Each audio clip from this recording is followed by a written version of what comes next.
Hello dear students, तो आज हम लोग स्टार्ट करने जा रहे हैं हमारा नया चैप्टर जिसका नाम है हाइड्रोकार्बन। क्लास 11 का चैप्टर है, बहुत ज्यादा इंपॉर्टेंट चैप्टर है एनसीईआरटी के अनुसार भी और नीट के लिए भी। ठीक है, तो ध्यान सुनेंगे सभी बच्चे, ध्यान से लिखेंगे। ठीक है, इस चैप्टर को मैं 3 भाग में पढ़ाऊंगा। 3 भाग कौन कौन से होंगे? एक एल्केन, एक एल्कीन, एक एल्काइन। एल्केन के अंदर पहले उसके भौतिकी गुणधर्म देखेंगे, फिर उसकी निर्माण की विधि, फिर उसके रासायनिक गुणधर्म। इसी तरह से एल्कीन और एल्काइन में भी देखेंगे।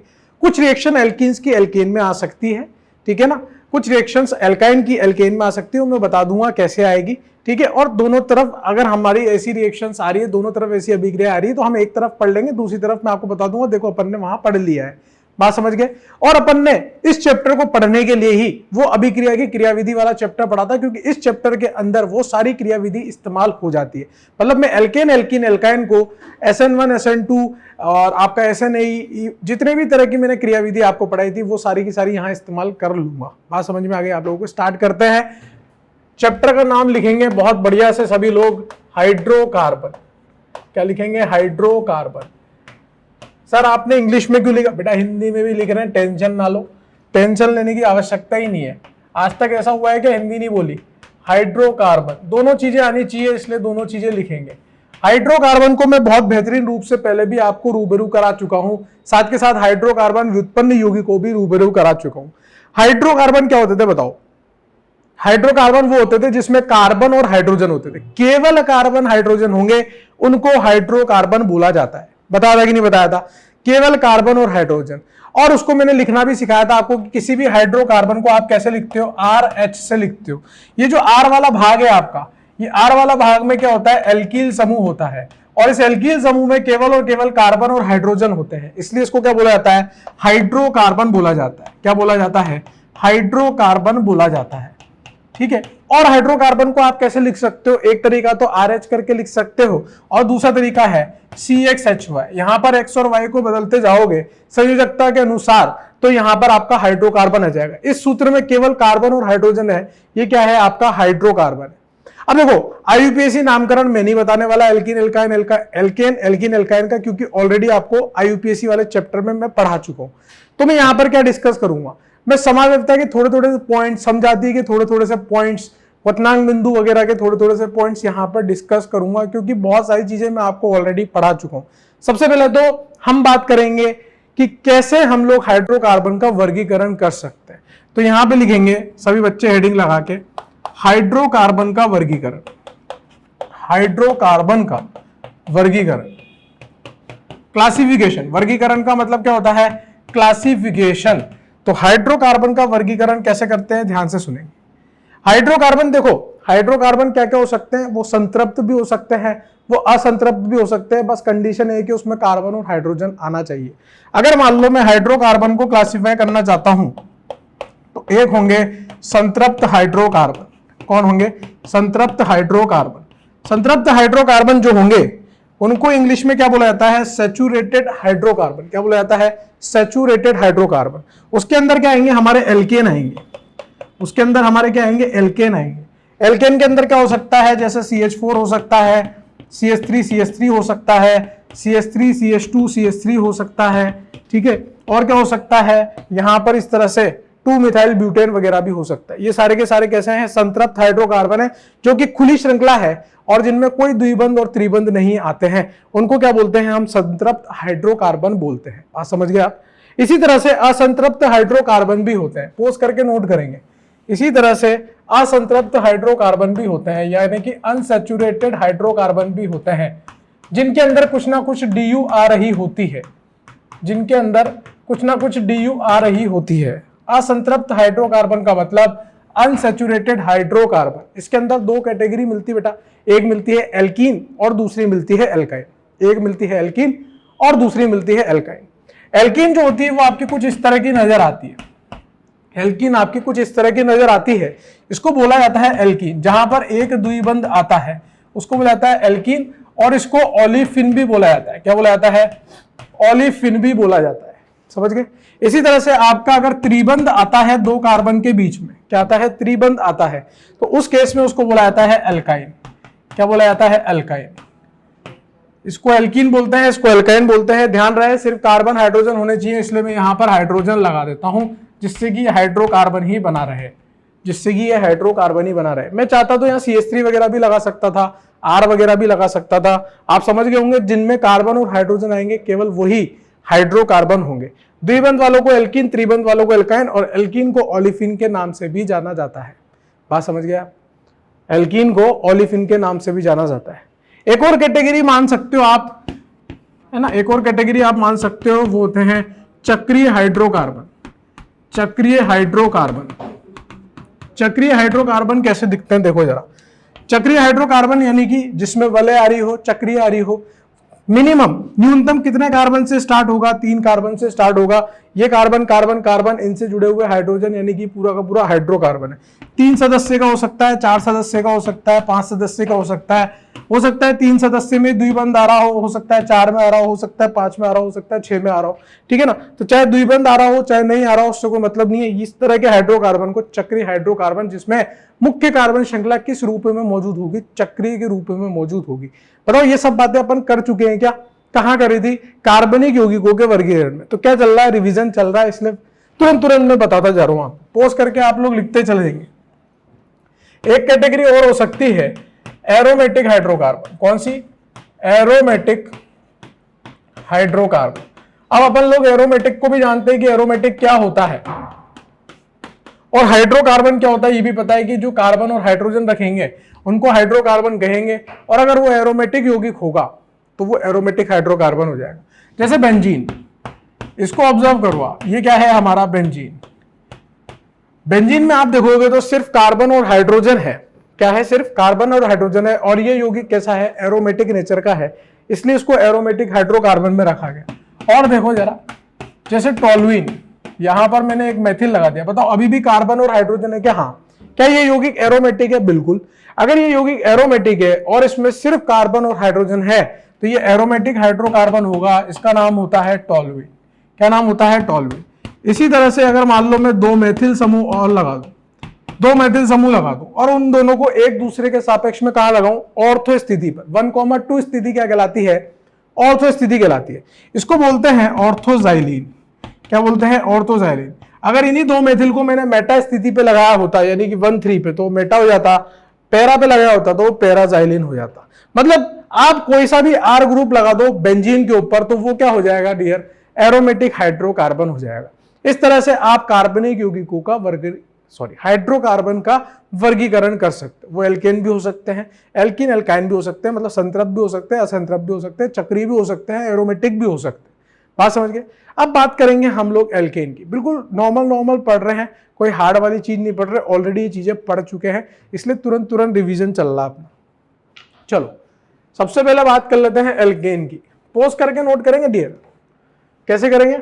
अरे पता है यार, कब तक बोलेगा एक ही चीज, ये भी तो हर बार ही बोलता है, ठीक है। तो बढ़िया से हेडिंग लगाएंगे एल्केन। एल्केन, हम एल्केन की बात तब तक करते रहेंगे जब तक इसका भौतिकी गुणधर्म, इसके रासायनिक गुणधर्म, इसके निर्माण की विधि खत्म नहीं होती। फिर हम एल्कीन पे आएंगे, फिर एल्काइन पे आएंगे। तो एल्केन की बात करते हैं। एल्केन का जो सामान्य अणुसूत्र होता है, क्या? सामान्य अणुसूत्र।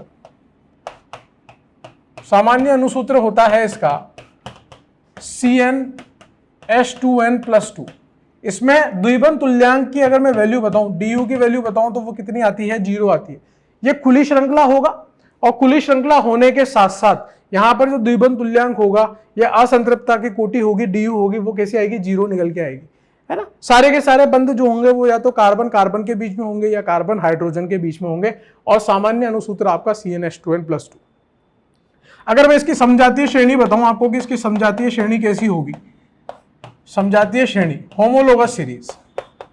होमोलोगस सीरीज, तो होमोलोगस सीरीज के बारे में मैंने आपको बता रखा है कि वो ऐसे यौगिकों का परिवार होता है जिसमें क्रियात्मक समूह समान होता है एक तो, और क्या समान होता है बताओ?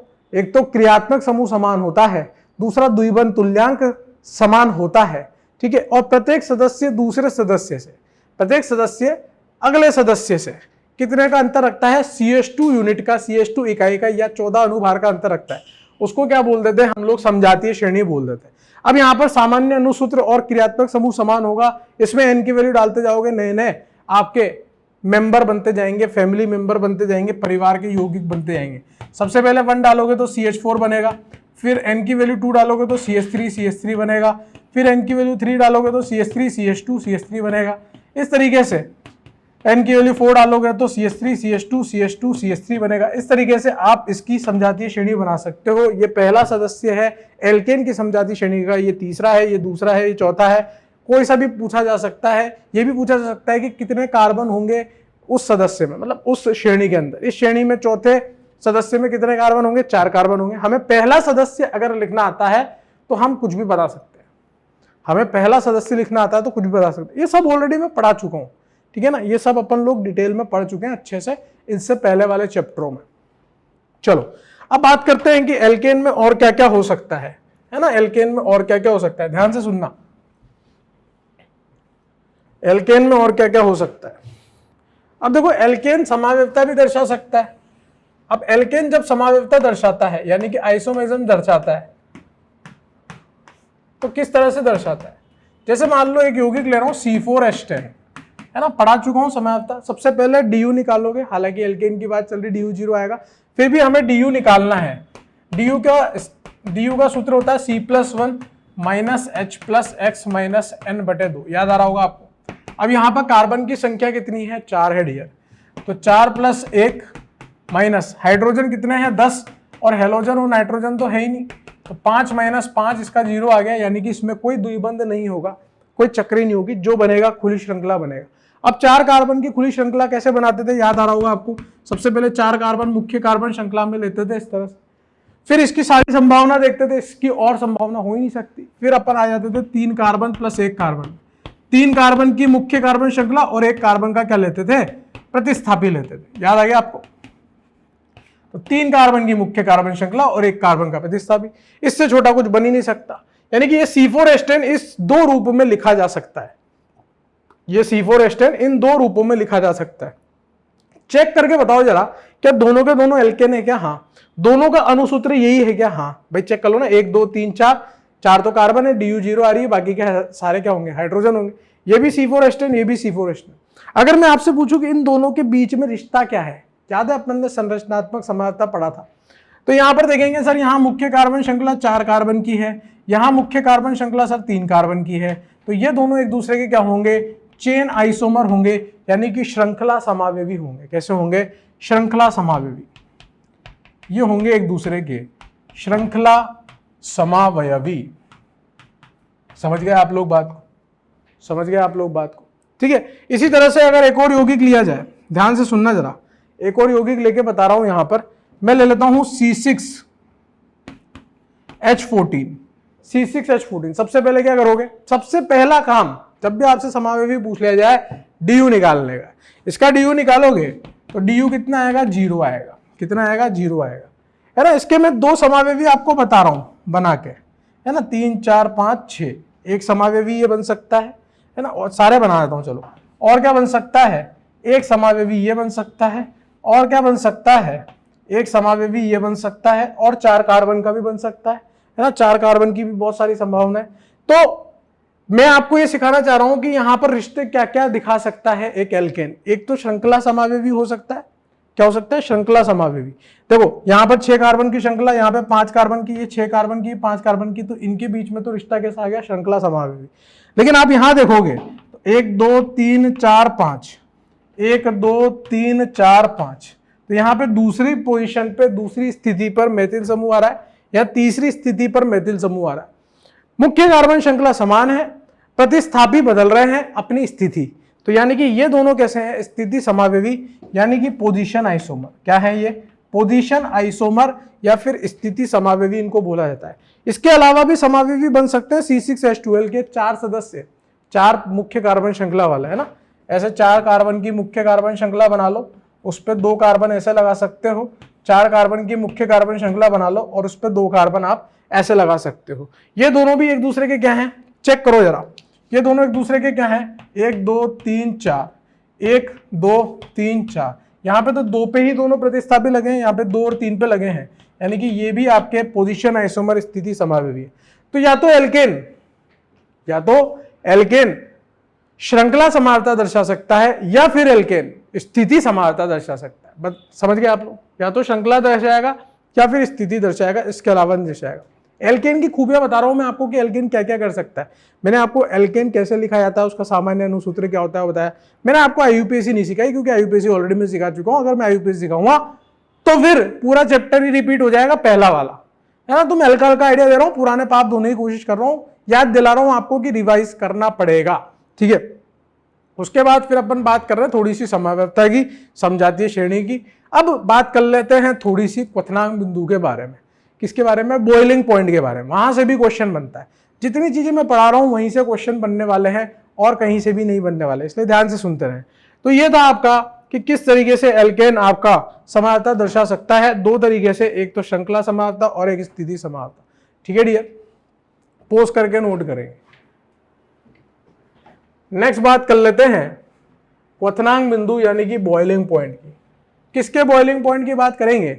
एल्केन के बॉइलिंग पॉइंट की, एल्केन के क्वथनांक बिंदु की। हेडिंग लगाएंगे बॉइलिंग पॉइंट।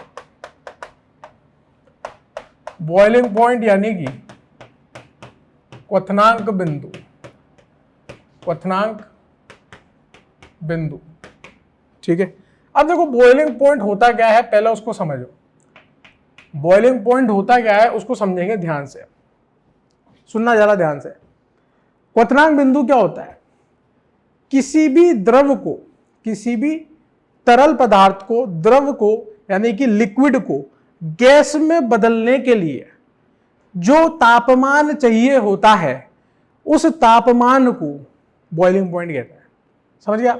यानी कि लिक्विड को गैस में बदलने के लिए जो तापमान यानी कि टेम्परेचर चाहिए होता है ना, उसको क्या बोला जाता है बेटा? क्वथनांक बिंदु बोला जाता है। ऐसा क्यों चाहिए होता है? सुनना बात को। आपको पता है कि जो सॉलिड होते हैं, जो ठोस होते हैं, उनके जो परमाणु या अणु जुड़े हुए होते हैं वो बहुत पास पास में होते हैं, उसमें जो पार्टिकल्स लगे होते हैं वो बहुत पास पास में होते हैं। फिर द्रव में बात करोगे यानी कि लिक्विड में बात करोगे तो थोड़ा दूर हो जाएंगे और गैस में बहुत दूर हो जाएंगे। ऐसा क्यों होता है? क्योंकि उनके बीच में आकर्षण बल लग रहा होता है। जैसे मान लो दो समान यौगिकों के बीच की बात चल रही है, एक यौगिक की बात नहीं चल रही, एक यौगिक को दूसरे यौगिक से जुदा करने की बात चल रही है। क्वथनांक बिंदु में क्या होता है? एक यौगिक को अपने ही जैसे दूसरे यौगिक से जुदा करने की बात चलती है, क्योंकि इन दोनों के बीच में एक आकर्षण बल लग रहा होता है। वो आकर्षण बल क्या क्या हो सकते हैं उसके बारे में बात करते हैं। ये आकर्षण बल जो है वो क्या क्या हो सकते हैं? ये हाइड्रोजन बंधन हो सकता है, ऐसे लिखते हैं, रुक जाओ। क्या क्या हो सकते हैं ध्यान से सुनना। ये क्या क्या हो सकते हैं? ये हाइड्रोजन बंधन हो सकता है, ठीक है डियर। ये आपका डाइपोल डाइपोल हो सकता है, ये आपका हो सकता है डाइपोल डाइपोल आकर्षण, ठीक है। और ये आपका क्या हो सकता है? वांडरवाल आकर्षण, वांडरवाल आकर्षण बल हो सकता है। इनमें से कोई सा भी बल मौजूद हो सकता है। अब बल तो है, उस बल को तोड़ने के लिए मुझे क्या देना पड़ेगा? तापमान देना पड़ेगा। ध्यान से समझना, यहां से मुझे क्या करना पड़ेगा? भट्टी लगानी पड़ेगी, हैप्पी दिवाली। यहां से मुझे तापमान देना पड़ेगा, भट्टी लगा के इनको गर्म करना पड़ेगा। जिस तापमान पर यह बल टूट जाए और ये यौगिक दूर चले जाए, जिससे कि ये लिक्विड से गैस में बदल जाए, उस तापमान को क्या बोलते हैं? क्वथनांक बिंदु बोलते हैं। अभी किस फॉर्म में है? लिक्विड फॉर्म में है। किस में है? लिक्विड में। और मुझे किस में लेके जाना है? गैस में लेके जाना है। और इन बल को, इनमें से कोई भी बल हो सकता है, इन बल को तोड़ने के लिए जो तापमान मुझे चाहिए उसको क्वथनांक बिंदु बोला जाता है। तो जो एल्केन होते हैं उसमें किस तरीके से क्वथनांक बिंदु देखा जाएगा, किसका क्वथनांक बिंदु ज्यादा होगा, कौन से आकर्षण बल लग रहे होंगे, उन चीजों की बात कर लेते हैं। अब समझना, बात को ध्यान से सुनना। मैंने आपको पहले भी ये चीजें बताई है कि जो हाइड्रोजन बंधन होता है वो तभी होता है जब हाइड्रोजन फोन से जुड़ा हो। किससे जुड़ा हो? फोन से जुड़ा हो। हाइड्रोजन बंधन तभी होगा जब हाइड्रोजन आपका फ्लोरीन, ऑक्सीजन, नाइट्रोजन से जुड़ा है। अब आप एल्केन में बताओ, एल्केन क्या है? हाइड्रोकार्बन। और हाइड्रोकार्बन है तो उसमें क्या होगा? या तो कार्बन या हाइड्रोजन, इसके अलावा तो कुछ होगा नहीं। या तो होगा कार्बन या होगा हाइड्रोजन। ऑक्सीजन, फ्लोरीन, नाइट्रोजन की तो बात ही नहीं आएगी। तो क्या वहां हाइड्रोजन बंधन कभी हो सकता है? नहीं हो सकता, कैंसिल हो गया, ये तो हो नहीं सकता। डाइपोल डाइपोल आकर्षण की बात कर लेते हैं। डाइपोल डाइपोल आकर्षण क्या होता है? डायपोल डायपोल आकर्षण का मतलब कोई आइटम लिखा हुआ है, मान लो एक आइटम लिखा है ए और उसका बंध बना हुआ है किसी आइटम से बी से, दोनों अलग अलग विद्युत ऋणी है, दोनों अलग अलग विद्युत ऋणता रखते हैं, तो एक पे आएगा प्लस और एक पे आएगा माइनस, यानी कि यहां पर प्लस और माइनस वाली बात जनरेट हो जाएगी, प्लस और माइनस वाली बात आएगी। क्या, मेरी बात सुनना, क्या हाइड्रोकार्बन में कार्बन कार्बन के बीच में विद्युत ऋणता का अंतर होगा? नहीं होगा। तो क्या वहां डायपोल डायपोल आकर्षण आएंगे? नहीं आएंगे। तो डायपोल डायपोल आकर्षण भी कैंसिल। केवल और केवल कौन से बल मौजूद होते हैं एल्केन के अंदर? वो होते हैं वान डर वाल आकर्षण बल। कौन से होते हैं? वान डर वाल आकर्षण बल। और ये कैसे होते हैं? सबसे दुर्बल होते हैं। कैसे होते हैं? सबसे दुर्बल होते हैं। बात समझ गए आप? भाई इन तीन बल के कारण ही किसी यौगिक में, इन तीन बल के कारण ही किसी यौगिक में क्वथनांक बिंदु को चेक करना है। ये कब लगेगा, ये कब लगेगा मैंने बता दिया। ये जहां ये दोनों नहीं लगे, ये तो लग ही रहा होगा। अब देखो बॉइलिंग पॉइंट आप कैसे चेक कर सकते हो। बॉइलिंग पॉइंट के कुछ रूल्स बताता हूं आपको पहले, कहीं पर भी लगा लेना, कहीं पर भी, जितने भी आगे चैप्टर आएंगे 12वीं क्लास में भी वहां पर भी लगाओगे, कोई पंगा नहीं होने वाला। ठीक है, ये बॉइलिंग पॉइंट की थ्योरी में आपको पहली और आखिरी दफे पढ़ा रहा हूं। क्यों पढ़ा रहा हूं? ताकि एक जगह पढ़ाने के बाद सीधे सीधे मैं बोलता रहूंगा आगे के चैप्टर्स में कि क्वथनांक बिंदु में क्या होता है। बात समझ गए? तो बॉइलिंग पॉइंट चेक करना है तो सबसे पहले आप देखोगे कि उसमें हाइड्रोजन बंधन है क्या। जितना ज्यादा हाइड्रोजन बंधन होगा उतना ज्यादा क्वथनांक बिंदु होगा, उतनी ज्यादा तापमान देना पड़ेगा, उतना ज्यादा मुश्किल होगा तोड़ना। अगर हाइड्रोजन बंधन नहीं है तो फिर आप देखोगे द्विध्रुव आघूर्ण। क्या देखोगे? द्विध्रुव आघूर्ण, यानी कि विद्युत ऋणता में अंतर। जितना ज्यादा द्विध्रुव आघूर्ण होगा यानी कि डाइपोल मूवमेंट होगा, उतना ज्यादा आपका क्वथनांक बिंदु होगा। जितने ज्यादा हाइड्रोजन बंधन हो रही होगी उतना ज्यादा क्वथनांक बिंदु, जितना ज्यादा द्विध्रुव आघूर्ण यानी कि डाइपोल मूवमेंट होगा उतनी ज्यादा बॉइलिंग पॉइंट। समझ गए? तीसरा किस बात पे? अणुभार। तीसरा किस बात पे निर्भर कर रहा है? अणुभार। अगर ये दोनों नहीं लग रहे हैं कहीं पर, अगर ये दोनों नहीं लग रहे हैं कहीं पर, तो जो क्वथनांक बिंदु है आपका वो किस बात पे निर्भर करेगा? अणुभार पर। जितना ज्यादा अणुभार होगा, जितना ज्यादा मोलिकुलर वेट होगा, उतना ही ज्यादा वान डर वाल फोर्स ऑफ आकर्षण होगा, वान डर वाल बल उतना ही ज्यादा होगा। वान डर वाल बल का मतलब ही अणुभार है बेटा, वान डर वाल बल का मतलब अणुभार ही है। जितना ज्यादा अणुभार होगा उतना ज्यादा वान डर वाल बल होगा, और जितना ज्यादा वान डर वाल बल होगा उतना ज्यादा क्वथनांक बिंदु होगा। तो अगर ये दोनों नहीं लग रहे तो अपन किससे चेक करेंगे? अणुभार से। किससे चेक करेंगे? अणुभार से। और चौथी चीज, मान लो अणुभार भी सेम आ जाए, मान लो अणुभार भी सेम आ जाए। अरे समावेवी में होते हैं ना, समावेवी जो होते हैं उसमें अणुसूत्र समान होता है, और अगर अणुसूत्र समान होता है तो अणुभार भी समान होगा। ये कंसेप्ट बता रहा हूं मैं आपको बॉइलिंग पॉइंट का, कैसे चेक करना है। सबसे पहले हाइड्रोजन बंधन, फिर द्विध्रुव आघूर्ण, फिर अणुभार पे आना है। ध्यान रहे, ठीक है। हो सकता है किसी केस में सीधे इधर आना पड़े, हो सकता है किसी केस में सीधे इधर आना पड़े, हो सकता है किसी केस में सीधे इधर आना पड़े। बात समझ गए? अब मान लो अणुभार भी सेम हो जाए तो उस केस में क्या देखोगे? जितनी ज्यादा शाखाएं होंगी, जितनी ज्यादा शाखाएं होंगी किसी यौगिक पर, उतना कम उसका क्वथनांक बिंदु होगा। ठीक है, तो शाखाओं के व्युत्क्रम अनुपाती होगा क्वथनांक बिंदु। इन चार बातों पर क्वथनांक बिंदु की पूरी कहानी निर्भर करती है बेटा। अगर आपने ये चार चीजें समझ ली ना तो आपका काम हो गया। और एल्केन के अंदर, हाइड्रोकार्बन में, एल्केन के अंदर हमारा काम अणुभार और शाखाओं से चल जाएगा, और कुछ करने की आवश्यकता ही नहीं। देखते हैं उदाहरण करके, ध्यान से समझना। जैसे मान लो मैंने यहाँ पे ये 5 कार्बन लिख दिए, है ना, और यहीं पे मैंने 5 कार्बन कुछ इस तरीके से लिख दिए। मैंने यहाँ 5 कार्बन लिख दिए और 5 कार्बन कुछ इस तरीके से लिख दिए। समझ गए? अब बताओ आप यहां पर, मुझे इन दोनों के बीच में क्वथनांक बिंदु देखना है, ए और बी के अंदर। हमें ये सब कहानी नहीं पता, हमें ये सब कहानी नहीं पता। हमें ये पता है कि जितने पास पास होंगे उतना ज्यादा आकर्षण बल होगा, उतना ज्यादा तापमान देना पड़ेगा। ये कैसा यौगिक दिख रहा है आपको? सममित, जबकि ये कैसा दिख रहा है? असममित। अब अगर ये सममित दिख रहा है तो इस केस में क्या होगा बेटा? ऐसे बहुत सारे यौगिक अपने आप से चिपक के इस तरह से बैठे होंगे, इस तरह से चिपक के बैठे होंगे। जबकि आप इस तरह के यौगिकों को बनाओगे तो उनके बीच में गैप ज्यादा होगा, इस तरह से गैप होगा, है ना, वो अच्छे से पैक नहीं हो पाएंगे। तो इनके बीच में गैप ज्यादा है, यानी कि आकर्षण बल कम है, इनमें गैप कम है, इसमें आकर्षण बल ज्यादा है। कहाँ तापमान ज्यादा देना पड़ेगा? यहाँ तापमान ज्यादा देना पड़ेगा, और यहाँ तापमान ज्यादा देना पड़ेगा तो क्वथनांक बिंदु किसका ज्यादा होगा? ए का बी से ज्यादा होगा, ए का बी से ज्यादा होगा। कंसेप्ट समझ गए? अब देखो इसको सीधे इससे करते हैं शाखाओं वाले से, तो ये तो कैसा है, इसमें एक भी शाखा नहीं है, इसमें एक शाखा आ गई, दोनों का अनुभार समान है। अगर अनुभार में अंतर होता तो सीधे सीधे अनुभार वाली बात से कर लेते ना यार, लेकिन यहां पर अनुभार में अंतर नहीं है, शाखाओं में अंतर है।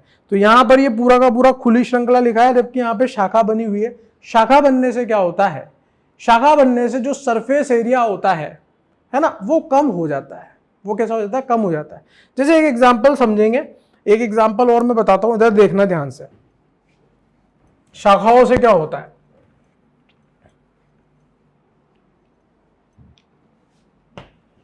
जैसे मान लो मैं यहां पर ये 5 कार्बन लिख रहा हूं, थोड़ा खोल के लिख रहा हूं, ज्यादा अच्छे से समझ में आएगा। ये आपका ए है, ये आपका बी है, और ये आपका सी है।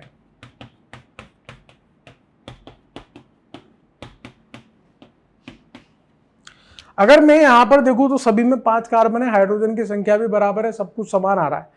ऐसे केस में क्या होना चाहिए बताओ? ऐसे केस में अनुभार से तो कर नहीं सकते, लेकिन यहां पर मुझे एक चीज दिख रही कि सर ये पूरी की पूरी कैसी है, कोई शाखा इसमें नहीं है, इसमें एक शाखा है, इसमें दो शाखा है। यहां पर होगा क्या, ये पूरा का पूरा रेखीय यौगिक होगा एक तरह से, ये इस तरह से रेखीय यौगिक होगा, और ये रेखीय यौगिक किसी दूसरे रेखीय यौगिक से कैसे चिपक रहा होगा, इस तरह से चिपक रहा होगा। तो यहां पर कितने पॉइंट्स पर कॉन्टेक्ट आ रहे हैं, यहां पर भी कॉन्टेक्ट, यहां पर भी, यहां पर भी, यहां पर भी, यहां पर भी, यहां पर, यहां पर, यहां पर, बहुत सारे पॉइंट ऑफ कॉन्टेक्ट आ रहे हैं, यानी कि बहुत सारी जगह से इसमें जुड़ाव आ रहा है। लेकिन जैसे मैं शाखा लगा दूंगा तो इसका जो वर्गफल है ना, ये सरफेस एरिया ना, ये सरफेस एरिया क्या हो जाएगा, थोड़ा सा ऐसा स्फेरिकल टाइप, गोलाकार टाइप का हो जाएगा। और ज्यादा शाखाएं कर दूंगा तो और ज्यादा गोलाकार हो जाएगा। अब एक गोला दूसरे गोले से कितनी बार टकरा सकता है भैया, एक पॉइंट पर टकरा सकता है, जबकि एक रेखीय यौगिक दूसरे रेखीय यौगिक पे कितने कैसे टकरा सकता है, बहुत सारे यौगिक पॉइंट से टकरा सकता है। बात समझ गए? तो इन बहुत सारे पॉइंट्स को तोड़ना और एक पॉइंट को तोड़ना तापमान देके क्या आसान है, एक पॉइंट को तोड़ना ज्यादा आसान है। तो किसका बॉइलिंग पॉइंट, किसका क्वथनांक बिंदु ज्यादा होना चाहिए, ऊपर वाले का ज्यादा होना चाहिए। आंसर आ जाएगा आपका A ग्रेटर देन C। अपनी भाषा में लिख सकते हो कि यहां पर ये गोले के रूप में चला गया, जिससे एक टाका लगा, और एक टाका लगने की वजह से उस एक टाके को तोड़ने के लिए थोड़ा सा तापमान चाहिए। यहां पर रेखीय होने की वजह से बहुत सारे टाके लग रहे हैं, और इस टाके को तोड़ने के लिए तापमान ज्यादा लगेगा। तो तापमान जितना ज्यादा लगेगा उतना ज्यादा उसका क्वथनांक बिंदु होगा, यानी कि शाखाएं बढ़ने से क्वथनांक बिंदु कम हो जाता है। यहाँ शाखाएं बढ़ी है, क्वथनांक बिंदु कम हो गया है ना। इसको बिल्कुल ऐसे समझो, एक रेखीय यौगिक है, ये दूसरा रेखीय यौगिक है, दोनों रेखीय यौगिक में बहुत सारे पॉइंट्स आ रहे हैं, बहुत सारे पॉइंट ऑफ कॉन्टेक्ट आ रहे हैं। बात समझ गया? अगर ये गोला होता है, एक बॉल को सोचो, बॉल दिमाग में सोचो, एक बॉल को दूसरी बॉल पे चिपकाओगे तो एक या दो पॉइंट पे जाके चिपके, वैसे तो एक पे चिपकती है, लेकिन अगर आप देखोगे थोड़े से पॉइंट्स पे ही चिपकेंगी। अगर थोड़ी स्पंज वाली होंगी तो थोड़े से पॉइंट पे चिपकेंगी, तो उसको तोड़ना ज्यादा आसान होता है। समझ गए आप? ये दूसरा एग्जाम्पल, पहला और दूसरा एक जैसे ही थे एग्जाम्पल। अब तीसरा एग्जाम्पल देखो आप, जरा पोज करके नोट करते रहेंगे। एल्केन की कहानी चल रही है साहब। यहां पर मैंने 6 कार्बन लिख दिए, फिर मैंने 5 कार्बन लिख दिए, और फिर मैंने 5 कार्बन लिख दिए। आपको करना है आपकी बात है ना, खुद से ट्राई करोगे।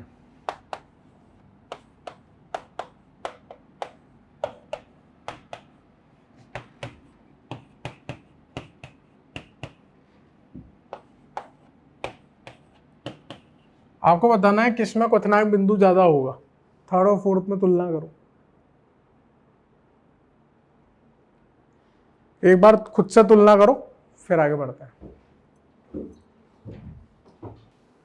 हाँ भाई, कर लिया होगा आप लोगों ने। तो तीसरे और चौथे में अपन को क्वथनांक बिंदु चेक करना था। यहां पर ध्यान से देखेंगे, 1 2 3 4 5 6 कार्बन आ रखे हैं। यहां पर देखोगे तो 1 2 3 4 5, 1 2 3 4 5, इन दोनों में 5 कार्बन है। तो 6 कार्बन वाला अनुभार से जीत जाएगा। वह क्वथनांक बिंदु में जितना ज्यादा अनुभार होता है उसका क्वथनांक बिंदु उतना ज्यादा होता है। सबसे आगे तो ए आ जाएगा बेटा। बी और सी में तुलना करोगे तो बी में कोई शाखा नहीं है, बी कैसा है, लीनियर है, रेखीय है, जबकि सी वाले में क्या है, शाखित वाला है। और शाखित वाला है तो शाखित वाले में आपको पता है गोलाकार हो जाता है, जिससे कि पॉइंट ऑफ कॉन्टेक्ट कम हो जाते हैं, इसलिए कम तापमान पर ही उसका क्वथनांक बिंदु आ जाएगा। तो ए के बाद बी आ जाएगा, बी के बाद सी आ जाएगा, ये आपके क्वथनांक बिंदु का क्रम आ जाएगा। बोलो समझ गए आप? सिंपल है। फिर यहाँ पे देखो 6 कार्बन है, 5 कार्बन है, 4 कार्बन है, तो जिस हिसाब से हमारे पास एल्केन लिखी हुई है अनुभार चेक करेंगे। अनुभार किसका ज्यादा आएगा? दिख ही रहा है कि 6 कार्बन वाले का, फिर 5 का, फिर 4 का, तो क्वथनांक बिंदु ए वाले का, फिर बी वाले का, सी वाले का। इस तरह के क्वेश्चन आपसे पूछे जा सकते हैं, इससे ऊपर के सवाल नहीं पूछेंगे, है ना।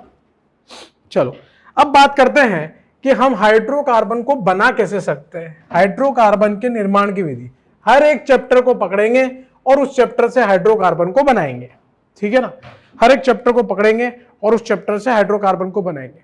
अब देखो जो हाइड्रोकार्बन होता है ना, वो क्रियाशील बहुत कम होता है ना। हाइड्रोकार्बन को पैराफिन बोला जाता है क्योंकि वो बहुत कम क्रियाशील हुआ करता है, लेकिन उसको बनाया बहुत तरीके से जा सकता है, ठीक है ना। तो सबसे पहले तो हम निर्माण की विधि देख रहे हैं। तो एल्केन के निर्माण की विधि, एल्केन के निर्माण की विधि, एल्केन को पैराफिन बोला जाता है ना। और इसको बनाया तो बहुत तरीके से जा सकता है, लेकिन यह अभिक्रिया बहुत कम दर्शाता है ना। मैंने शायद पहले हाइड्रोकार्बन बोल दिया था, तो एल्केन की बात कर रहा हूं मैं। एल्केन के निर्माण की विधि, सबसे पहले हम इसको बनाएंगे एल्कीन एवं एल्काइन द्वारा। एल्कीन एवं एल्काइन द्वारा हम इसे निर्माण करेंगे। बढ़िया से हेडिंग लगाएंगे, एल्कीन एवं एल्काइन द्वारा हम लोग क्या निर्माण करने वाले? एल्केन का निर्माण करने वाले। सबसे पहला तरीका एल्कीन एवं एल्काइन के द्वारा हम जो यहाँ पे निर्माण कर सकते हैं एल्केन का, वो है हाइड्रोजनीकरण। क्या कहलाता है? हाइड्रोजनीकरण। हाइड्रोजनीकरण बोल लो, और क्या बोल सकते हैं? और बोल सकते हैं कैटेलिटिक हाइड्रोजनीकरण, है ना। कैटेलिटिक हाइड्रोजनीकरण यानी कि उत्प्रेरकीय हाइड्रोजनीकरण। उत्प्रेरकीय हाइड्रोजनीकरण मैं इंग्लिश में भी लिख देता हूं, टेंशन लेने की बात नहीं है, ताकि आपको भी दिक्कत ना हो। हाइड्रोजनेशन, ये सब नाम है, नाम भी पता होने चाहिए। किसी भी नाम से कुछ भी पूछा जा सकता है, इसलिए नाम पता होने चाहिए। इसको बोलते हैं कैटेलिटिक हाइड्रोजनेशन।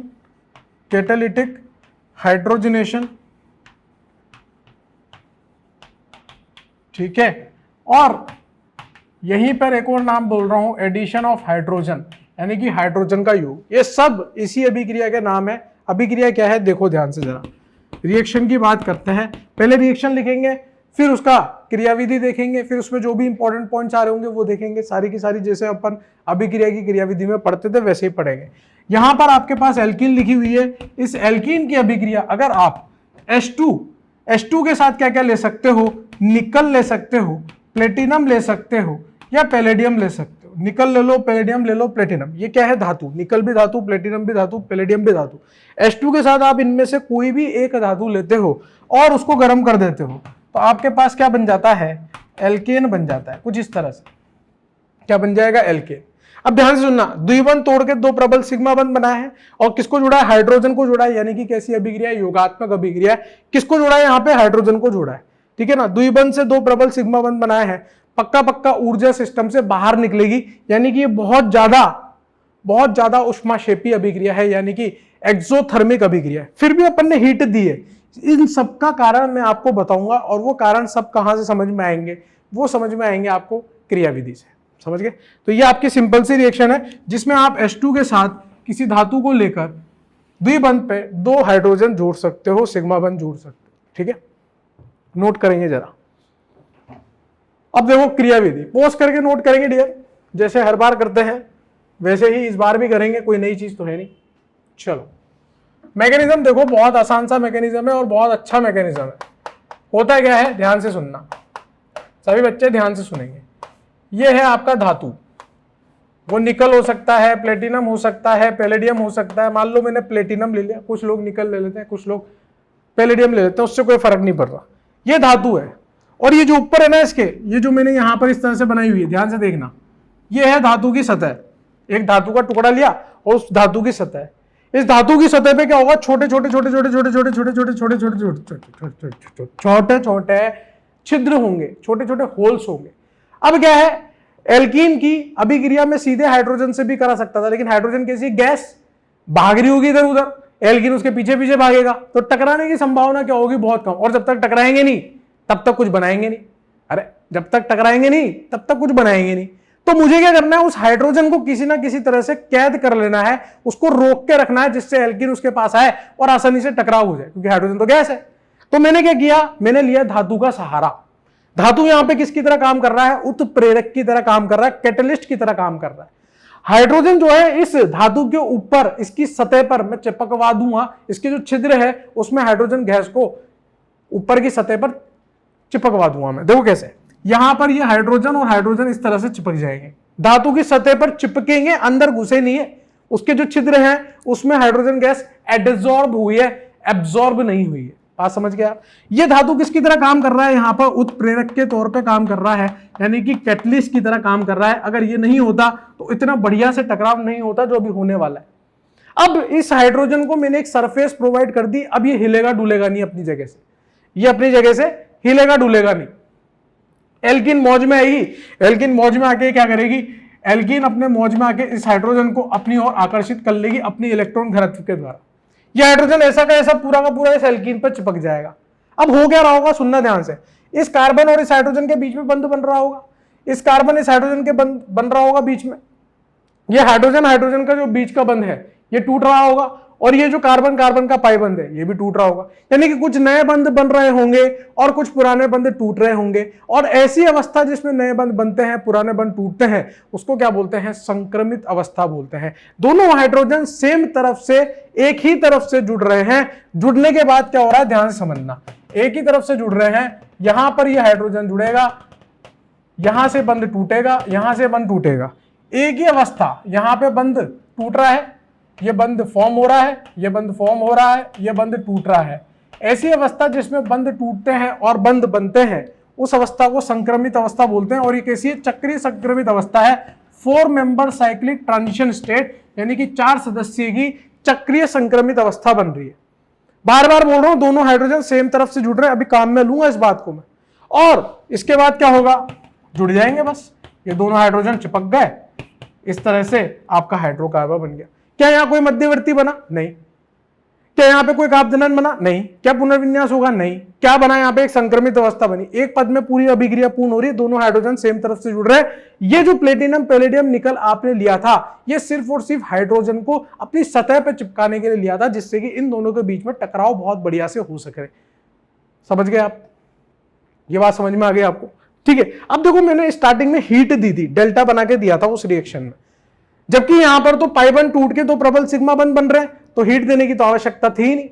अब वो हीट इसलिए दी थी, सुनना ध्यान से, यहां जो ये हाइड्रोजन हाइड्रोजन के बीच में सिग्मा बंध है, इस बंध को थोड़ा सा तोड़ने के लिए, है ना, इस बंध को थोड़ा सा कमजोर करने के लिए, ये जो कार्बन कार्बन के बीच में द्वि बंध है, इस बंध को थोड़ा सा कमजोर करने के लिए, इस बंध को तोड़ने के लिए, ये जो 4 सदस्य चक्रीय संक्रमित अवस्था बनी है, उसमें क्या होगा, कोण तनाव, उसको मेंटेन कराने के लिए, उसको मेंटेन कराने के लिए, और इस एल्कीन और इस हाइड्रोजन के बीच में बढ़िया से टकराव कराने के लिए मैंने स्टार्टिंग में हीट दी थी। और जरा सी हीट दे रहे, जरा सी हीट दे रहे, 10 रुपए खर्च करे, 1000 रुपए कमा लिए, क्या नुकसान है, क्या नहीं।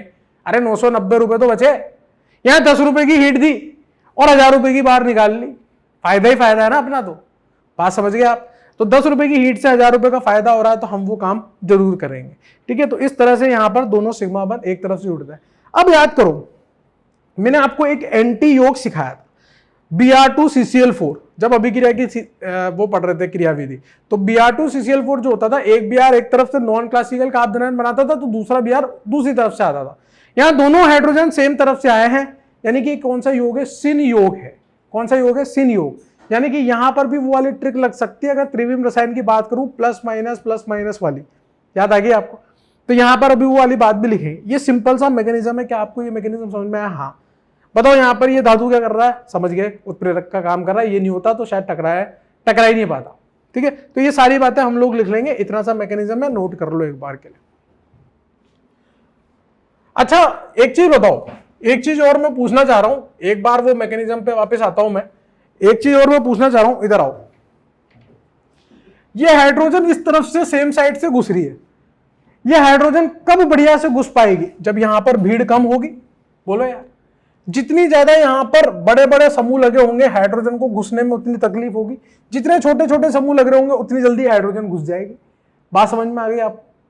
यानी कि अगर मैं अभिक्रिया की दर के बारे में बात करूं, हाइड्रोजनीकरण की दर के बारे में बात करूं, तो एल्कीन पर जितनी कम त्रिविम बाधा होगी उतनी जल्दी हाइड्रोजन उस एल्कीन पर जुड़ जाएगी। ये बात समझ में आ गई कि आप लोग?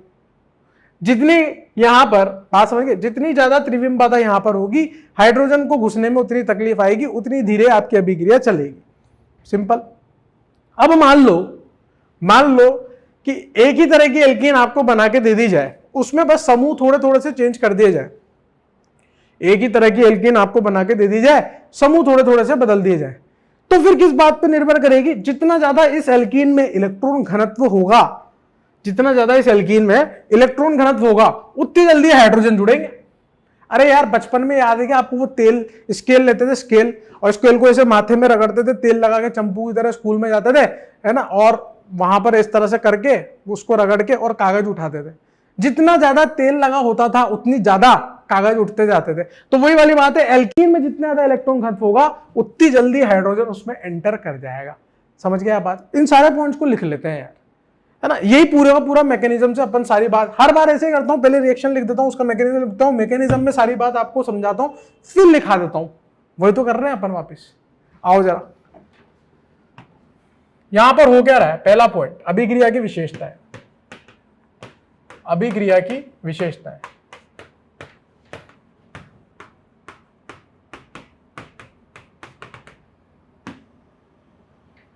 पहला पॉइंट क्या है? इस अभिक्रिया में कुल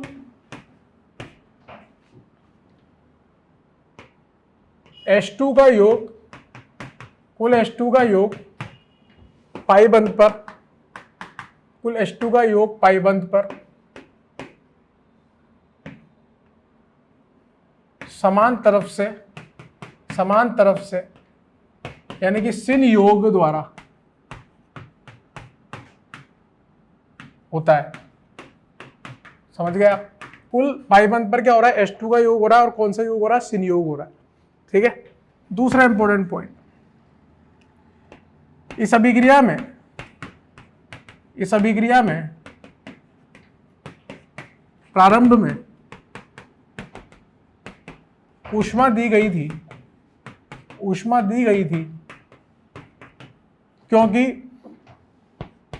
क्योंकि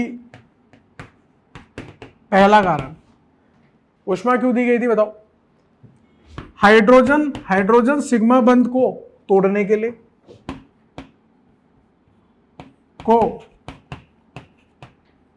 लिए, दूसरा रीजन कार्बन द्विबंध कार्बन को तोड़ने के लिए, तीसरा रीजन 4 सदस्यीय चक्रीय संक्रमित अवस्था को मेंटेन कराने के लिए। सही है। चौथा पॉइंट बताओ। हाइड्रोजन को तोड़ने के लिए, कार्बन द्विबंध कार्बन को तोड़ने के लिए, 4 सदस्य चक्रीय संक्रमित अवस्था को मेंटेन कराने के लिए, और एल्कीन एवं हाइड्रोजन के बढ़िया टकराव के लिए,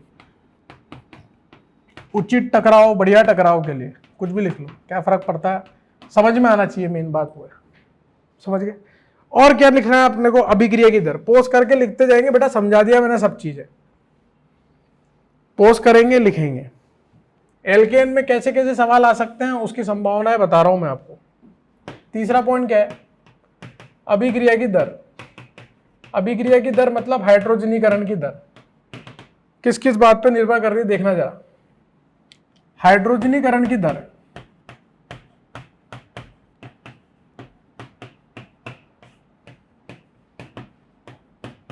एल्कीन पर त्रिविम बाधा जितनी ज्यादा होगी उतनी कम हाइड्रोजनीकरण होगी। ठीक है ना। एल्कीन पर त्रिविम बाधा के व्युत्क्रम अनुपाती, एल्कीन पर त्रिविम बाधा के व्युत्क्रम अनुपाती होगी हाइड्रोजनीकरण की दर। समझ गए आप? ठीक है। यानी कि अगर मैं आपसे पूछूं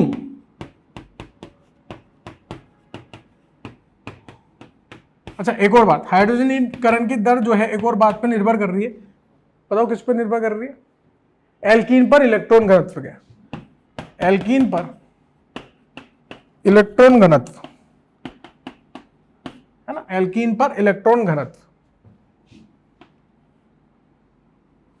इन दो बातों पे आपके हाइड्रोजनीकरण की दर निर्भर करती है, एल्कीन पर त्रिविम बाधा के व्युत्क्रम अनुपाती और एल्कीन पर इलेक्ट्रॉन घनत्व के समानुपाती। अगर मैं आपसे पूछूं कि हाइड्रोजनीकरण की दर मुझे तुलना करनी है, हाइड्रोजनीकरण की दर की तुलना करनी है एल्कीन और एल्काइन में, यह क्वेश्चन बहुत बार पूछा जा चुका है, ध्यान से सुनना सभी बच्चे, ध्यान से लिखेंगे, ठीक है ना। एल्कीन और एल्काइन के लिए, और EAR की दर, इलेक्ट्रोफिलिक एडिशन रिएक्शन, याद है इलेक्ट्रॉन स्नेह योगात्मक अभिक्रिया, उसमें एल्कीन एल्काइन की पूछूं तो वो तो मैं पढ़ा चुका हूं, हाइड्रोजनीकरण का अभी पढ़ा है। तो एल्कीन और एल्काइन में हाइड्रोजनीकरण की दर कहां ज्यादा होगी, देखना इधर ध्यान से, इधर देखो ध्यान से। अगर आप एल्कीन लिखोगे तो कम से कम ये तो लिखोगे, और जब आप एल्काइन लिखोगे तो कम से कम ये लिखोगे। अब बताओ हाइड्रोजन को मेरे को घुसवाना है, तो ये हाइड्रोजन यहां पर घुसेंगे तो भैया थोड़े बहुत तो हाइड्रोजन का विकर्षण लग सकता है, लेकिन यहां पर तो ये रेखीय है, और रेखीय होने की वजह से कोई लफड़ा ही नहीं है, रेखीय होने की वजह से कोई लफड़ा ही नहीं है, तो त्रिविम बाधा वाली बात से भी हाइड्रोजन एल्काइन पे ज्यादा घुसेगी, पहला कारण। दूसरा कारण, एल्कीन और एल्काइन में इलेक्ट्रॉन घनत्व कहां ज्यादा है, भाई एल्काइन में 2-2 पाई बंद है, तो यहां इलेक्ट्रॉन घनत्व ज्यादा है, तो दोनों ही बातों से हाइड्रोजनीकरण की दर जो है वो एल्काइन के लिए ज्यादा आती है। किसके लिए ज्यादा आती है? एल्काइन के लिए, है ना, क्योंकि एल्काइन में इलेक्ट्रॉन घनत्व भी ज्यादा है और वहां पर हाइड्रोजन का घुसना भी आसान है। लेकिन EAR की दर की बात करूं तो एल्कीन और एल्काइन में इलेक्ट्रॉन स्नेह योगात्मक अभिक्रिया की दर का क्रम मैंने लिखा था कि वो एल्कीन में ज्यादा आती थी, क्योंकि वहां हम कार्ब धनायन बना के देखते थे, या फिर हम देखते थे कि कौन जल्दी से इलेक्ट्रॉन देगा, तो यहां पर sp2 और यहां पर sp वाली बात करते थे, हालांकि वो बनना कार्ब धनायन ही होता था, तो यहां कार्ब धनायन बनता था और यहां विनाइल कार्ब धनायन बनता था, और विनाइल कार्ब धनायन बहुत ज्यादा अस्थायी होता था। इस कारण से एल्कीन में EAR की दर एल्काइन से ज्यादा आती है। ये पुराने पाप याद होने चाहिए, अभी तो पढ़ाया अभिक्रिया की क्रियाविधि इससे पहले वाले चैप्टर में, उसमें पढ़ाई थी EAR, उसमें बताया था एल्कीन और एल्काइन में एल्कीन जीतेगी, हाइड्रोजनीकरण की दर जो है एल्काइन क्यों जीतती है उसका कारण मैंने यहाँ पे बता दिया, ठीक है। इसके ऊपर क्वेश्चन करेंगे, ये थ्योरी वाला भाग हो गया। अब क्या करेंगे? क्वेश्चंस। तो क्वेश्चन लिखेंगे सबसे पहला, पोस्ट करके लिख लो, सिंपल सी बातें हैं। क्वेश्चन देखो, दिए गए यौगिकों में हाइड्रोजनीकरण के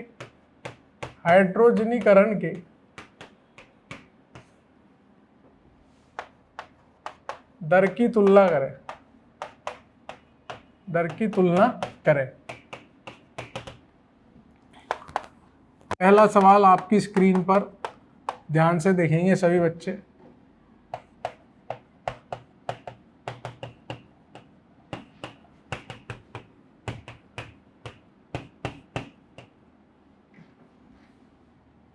ये A हो गया, ये B हो गया, ये C हो गया,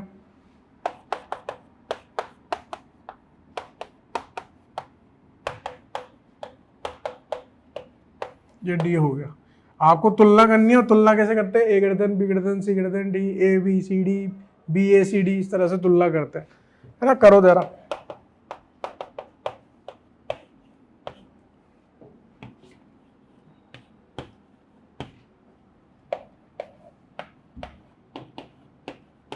है ना। पोस्ट करके इन क्वेश्चंस को लिखो, खुद से ट्राई करो, है ना, खुद से ट्राई करना है, अभी बताया मैंने आपको कैसे करना है।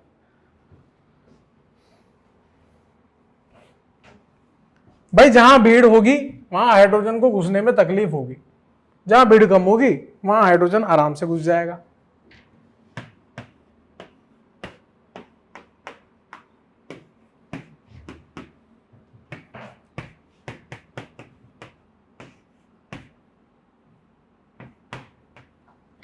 ये A है, B है, C है, D है,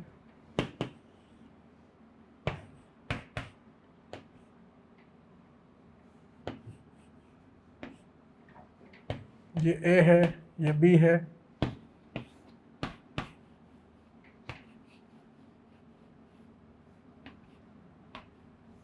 ये ए है, ये बी है। कर पाओगे? हाँ कर लेंगे, शांति रख। ये ए है, ये बी है, छठा है ना।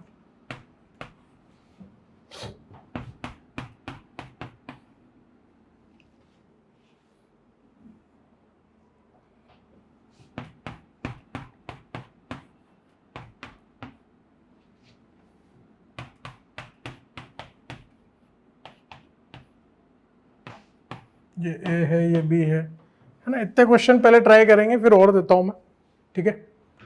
तो ये पहला दूसरा आपने ट्राई कर लिया होगा, पहला दूसरा, फर्स्ट और सेकंड। तो पहला देखो, एक क्वेश्चन मैं करके बताता हूं आपको, फिर पोज कर लेना, फिर ट्राई कर लेना, कोई तकलीफ वाली बात नहीं है। यहां पर आप इस एल्कीन को चौड़े में लिखोगे तो ये क्या लिखी हुई है, यहाँ हाइड्रोजन, यहाँ हाइड्रोजन, यहाँ हाइड्रोजन, यहाँ हाइड्रोजन, ठीक है। इस एल्कीन को चौड़े में लिखोगे तो क्या देखोगे, यहाँ मिथाइल, यहाँ हाइड्रोजन और यहाँ 2 हाइड्रोजन, ठीक है। फिर इसको लिखोगे तो यहाँ क्या लिखोगे, यहाँ हाइड्रोजन, द्विबंध हाइड्रोजन, यहाँ मिथाइल, यहाँ मिथाइल, सही है। और ये तो चौड़ में लिखी हुई है। हाइड्रोजन कहाँ आसानी से घुस सकता है, जहाँ त्रिविम बाधा कम होगी। अब कुछ बच्चे ऐसे सोच रहे हैं, ध्यान समझना, कुछ बच्चे ऐसे सोच रहे हैं कि सब जिस तरफ हाइड्रोजन लगे उसकी तरफ से हाइड्रोजन घुसेंगे क्या। ऐसा नहीं है बेटा, ध्यान सुनना। इस एल्कीन को भी मैंने बोर्ड के तल में बना रखा है, आप इसको ऐसे मानो, यहाँ कार्बन है, यहाँ कार्बन है, ये चारों कोने, ये जो चारों कोने हैं ना इसके, ये हाइड्रोजन हाइड्रोजन हाइड्रोजन हाइड्रोजन और 2 कार्बन यहाँ पर है बीच में, 2 कार्बन है, 4 हाइड्रोजन है, ठीक है। तो या तो हाइड्रोजन दोनों ऊपर से घुस सकती है या हाइड्रोजन दोनों नीचे से घुस सकती है, समझ गए आप। या तो दोनों ऊपर से हाइड्रोजन या दोनों नीचे से हाइड्रोजन घुस सकते हैं, इस तरीके से। अब देखो, जितनी ज्यादा यहाँ पर त्रिविम बाधा होंगी, है ना, जितनी ज्यादा ये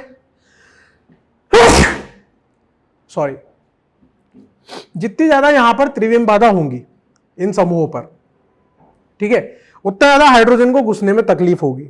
समझिए, डस्ट से हो गया। एक सेकेंड आप लिखो। हाँ तो डियर, थोड़ा सा जुकाम हुई है, ध्यान से समझेंगे भाई। मैं कह रहा हूं कि ये जो एल्कीन है आपकी, यहां पर कार्बन है, यहां पर कार्बन है, यहां हाइड्रोजन हाइड्रोजन हाइड्रोजन हाइड्रोजन है, 4 हाइड्रोजन पड़े हुए हैं, इसको ऐसा मान लिया। अब 2 हाइड्रोजन या तो ऊपर से आएंगे या 2 हाइड्रोजन नीचे से आएंगे उस कार्बन पर। तकलीफ कब होगी, जब इन हाइड्रोजन हाइड्रोजन हाइड्रोजन हाइड्रोजन की जगह पर कोई भारी समूह आ जाए। वो मेथिल हो सकता है, एथिल हो सकता है, कुछ भी हो सकता है। तो जैसे जैसे भारी आएंगे वो गोले गोले आ जाएंगे, तो हाइड्रोजन को घुसने में तकलीफ होगी। तो जितने ज्यादा बड़े गोले आएंगे उतनी ज्यादा घुसने में तकलीफ होगी, ऐसे समझो आप बात को। तो यहाँ पे तो चारों हाइड्रोजन है, आराम से हाइड्रोजन आ सकता है। एक गोला बड़ा आ गया, थोड़ा सा हाइड्रोजन को आने में तकलीफ होगी। 2 गोले बड़े आ गए और हाइड्रोजन को आने में तकलीफ होगी। 4 गोले बड़े आ गए और तकलीफ होगी।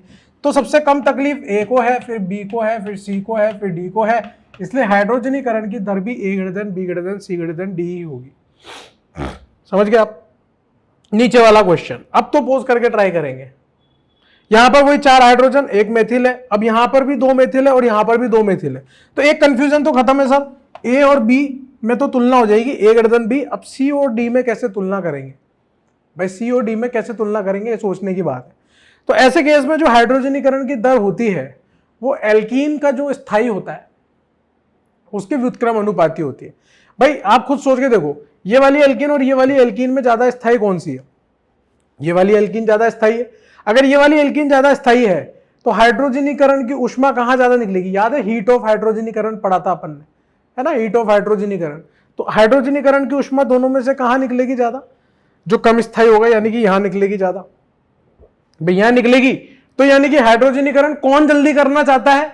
जिसको ज्यादा चुल मच रही हो स्थायी होने की, तो सी जल्दी करना चाहता है डी से। A greater than B greater than C greater than D. तो यहां से आप एक और चीज सीख सकते हो कि जो हाइड्रोजनीकरण की दर है ना, रेट ऑफ हाइड्रोजनीकरण है, हाइड्रोजिनेशन,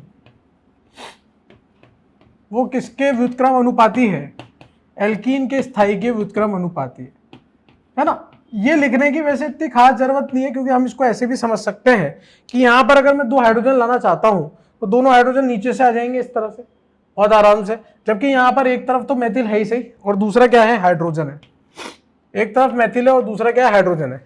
तो यहां पर तो 2 हाइड्रोजन है, आराम से हाइड्रोजन आ सकता है, लेकिन हाइड्रोजन मेथिल है, थोड़ा सा मुश्किल से आएगा।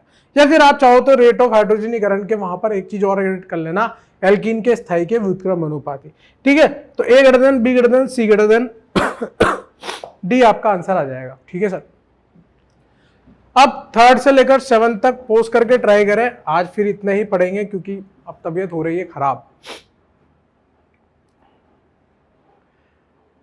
थर्ड वाला आपने ट्राई किया होगा। अब देखो थर्ड वाले में देखो आप, ये एल्कीन, ये एल्कीन, ये एल्कीन, ये एल्कीन, चारों एल्कीन को आप चेक कर लो अच्छे से। चारों एल्कीन एक जैसी ही नजर आ रही होगी आपको, एक जैसी नजर आ रही है। बस फर्क किस बात का पड़ रहा है कि जो एल्कीन से समूह जुड़ा है वो अलग अलग है, और उसका क्या रोल है वो देख लेते हैं। वो CH3 का क्या रोल होता है, +M लगाता है। CN क्या लगाता है, -M। NO2 क्या लगाता है, -M। और CH3 क्या लगाता है, +H या फिर +I, +H या +I। समझ गए आप?